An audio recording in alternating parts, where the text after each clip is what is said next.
in the studio. Welcome to our regular guest, Fiona Cork. Hi, Fiona. How are you? Good morning, Mike. Very well, thank you. And with Fiona, we've got another special guest, David Hosking. David, I did a bit of an introduction before to say we're going to be talking about magpies, and it wasn't a prelude to the footy season that starts this week. Absolutely not. So I'll just get that mic a bit closer to you, David. And but you're a bit of a, I think, what do you call him, Fiona, the magpie whisperer? I call him a magpie whisperer, yes, I have. But David, you moved into Gisborne 2 years ago. That's right. And you weren't a magpie whisperer before that. No. And tell us, it was Renee. Tell us what Renee did. Well, there's our family group in the garden was 7 magpies, 2 breeding pairs, and they're young. Renee was a dominant male, and I was sitting on the bench under our lovely oak tree, and Renee just came up and hopped on my leg to be fed. So that was a start. What an amazing experience to have that happen. It would have been an amazing moment when you were probably shocked at the time. Yeah. Well, my wife went to university in Canberra, and she was terrified of magpies. She can sit there now, and they'll come and sit on her leg and eat, or So this all heads from that one family. So any new ones who were born will just follow in those footsteps. Yeah, that's right. And they because they bring them down to be fed, and they get more and more brave. So the youngest one in that generation would actually land on my arm to be fed, and I could call it from a tree, and it would come and land straight on my arm. And it must be fascinating. And how many in the family? You know, you're saying there was lost 7. Yep. They split and took over the territory up the road, which I had a lot of trouble explaining to one of the neighbours that they're in fact my magpies, not yours. And my mob, not yours. She said, "Oh, this nasty group came and attacked my magpies." I said, "Yes," and they stayed. No, didn't they say your magpies, Dave? Yeah, that's right. Well, I just use that term, sort of identifying them as a group. Yeah.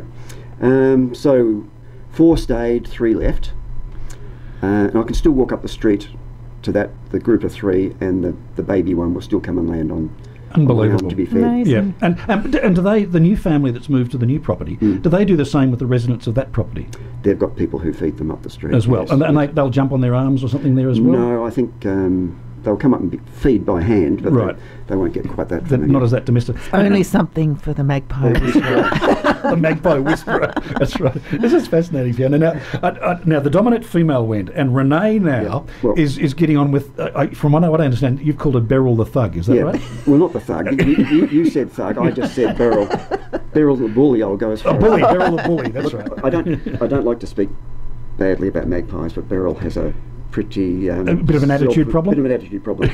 Just go back a little bit though, because this is how I met Fiona. Is that the dominant female in our group nested in some big cypress trees, and halfway through the nesting period, they started to chop them down. So Beryl intervened. Not Beryl. Fiona Fiona asked the tree lopper to, hold the chopping down, which happened. So the little baby came down, and I was sort of worried about it, following it round, and it lasted about 2.5 days before it got run over. Beryl then nested in an oak tree. No, not Beryl before, the one before Beryl. That's why I have to name them, you see. No, what was her name, David? I'm not going to say because it gives away a big secret. Oh, okay.